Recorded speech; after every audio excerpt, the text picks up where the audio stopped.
जय श्री राम बच्चों, मैं अंजलि तिवारी सरस्वती क्लासेस की ऑनलाइन कक्षा में आप सभी का बहुत बहुत स्वागत एवं अभिनंदन करती हूँ। बच्चों, आज मैं आप लोगों के समक्ष समास की प्रश्नोत्तरी को लेकर उपस्थित हूँ।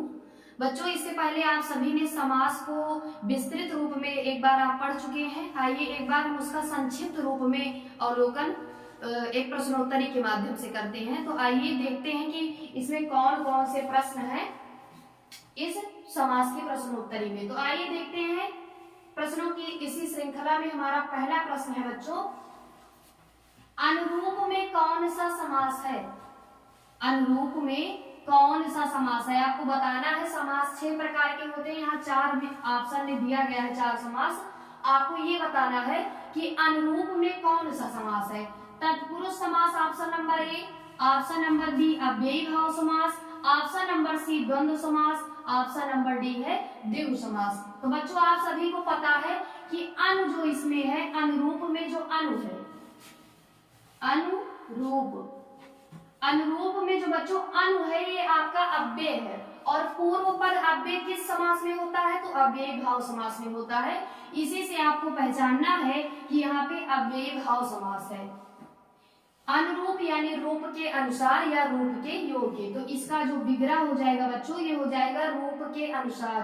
अनुरूप यानी रूप के अनुसार। तो यहाँ पे तत्पुरुष समास तो हो नहीं सकता है, तो ये वाला भी ऑप्शन रॉन्ग हो जाएगा।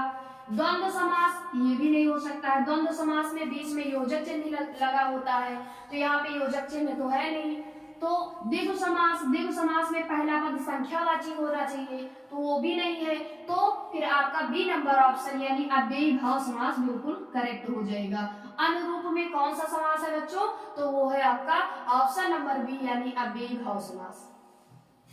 आइए अगला प्रश्न देखते हैं हम लोग, कौन सा है। द्वंद्व समास में कौन सा पद प्रधान होता है? बहुत अच्छा प्रश्न है बच्चों।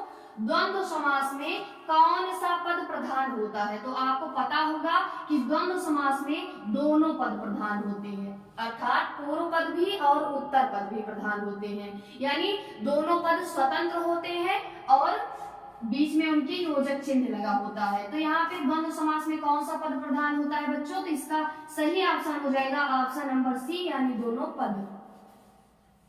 पूर्व पद वाला ऑप्शन तो हो नहीं सकता है, क्योंकि अव्ययी भाव समास में पूर्व पद प्रधान होता है। उत्तर पद आपका तत्पुरुष समास में होता है, तो ये वाला भी नहीं हो सकता है। और कोई तीसरा पद तो ये बहुव्रीहि समास में होता है। तो द्वंद्व समास में आपको पता है कि दोनों पद प्रधान होते हैं, तो यही वाला ऑप्शन बिल्कुल करेक्ट हो जाएगा। फिर अगला प्रश्न है बच्चों हमारा, पदच्युत में कौन सा समास है? पदच्युत एक शब्द दिया गया है, आपको बताना है कि इसमें कौन सा समास है। पदच्युत, पहले इसका हम विग्रह देखेंगे कैसे करेंगे। पद से च्युत अर्थात अलग किया हुआ या पद से हटाया हुआ, तो अलग होने की बात कही जा रही है बच्चों। यहाँ पे से चिन्ह निकल रहा है। पद से हटाया हुआ या पद से अलग किया हुआ, पद से अलग किया हुआ, अलग किया हुआ या फिर हम हटाया हुआ भी बोल सकते हैं बच्चों। तो यहाँ पे आप देख सकते हैं, यहाँ पे से चिन्ह निकल रहा है। से किस का चिन्ह है? तो ये अपादान का चिन्ह है, अपादान कारक का।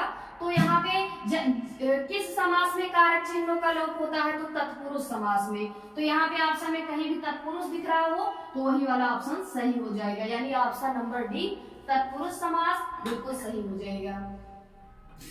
अगर इसमें भी हम बात करें कि तत्पुरुष में भी कौन सा तत्पुरुष है, तो अपादान तत्पुरुष, क्योंकि अलग होने की बात कही जा रही है और अपादान तत्पुरुष का चिन्ह होता है से या अलग होने के अर्थ में। तो यहाँ पे हो जाएगा आपका तत्पुरुष समास।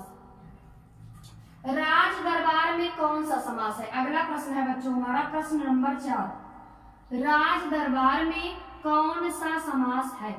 राज दरबार यानी राजा का दरबार का चिन्ह निकला, तो यानी तत्पुरुष समास, क्योंकि कारक चिन्ह किसमें आते हैं बच्चों?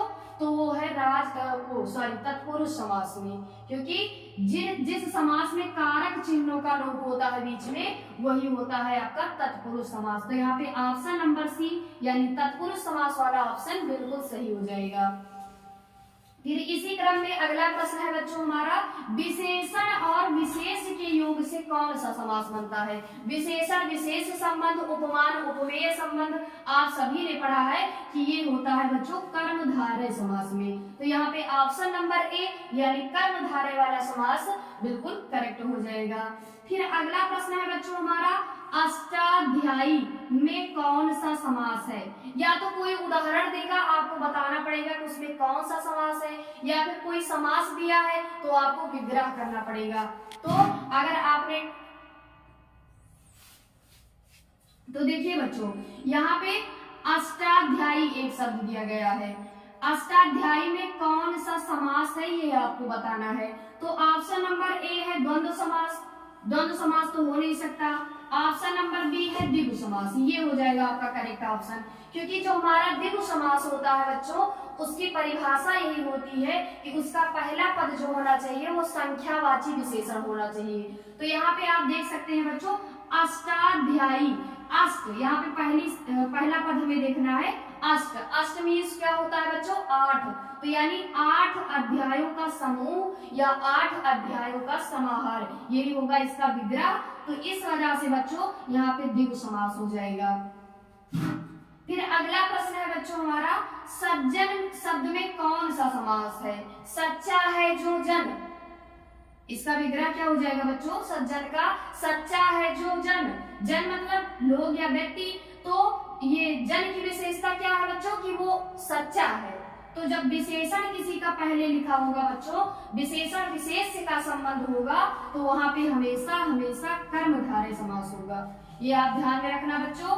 फिर अगला प्रश्न है, तिरंगा में कौन सा समास है। तिरंगा शब्द से ही आपको पता चल गया होगा, तिरंगा ती मतलब तीन, रंग मतलब रंग, यानी 3 रंगों का समूह या फिर 3 रंगों का समाहार। तो देखिए पहला पद संख्या है, अगर पहला पद संख्यावाची रहेगा तो आप तुरंत जान लीजिए कि वहां पे द्विगु समास ही होगा। तो ऑप्शन नंबर ए यानी द्विगु समास बिल्कुल करेक्ट हो जाएगा। तत्पुरुष समास तो हो नहीं सकता, इसलिए बिल्कुल रॉन्ग है। द्वंद्व भी नहीं हो सकता, अव्ययीभाव भी नहीं हो सकता। तो तिरंगा में कौन सा समास है बच्चों, तो ये हो जाएगा आपका द्विगु समास। तो बच्चों आज ये था आपका समास की प्रश्नोत्तरी। अगर आपको वीडियो पसंद आई हो तो प्लीज हमारे चैनल सरस्वती क्लासेस को सब्सक्राइब एवं वीडियो को लाइक अवश्य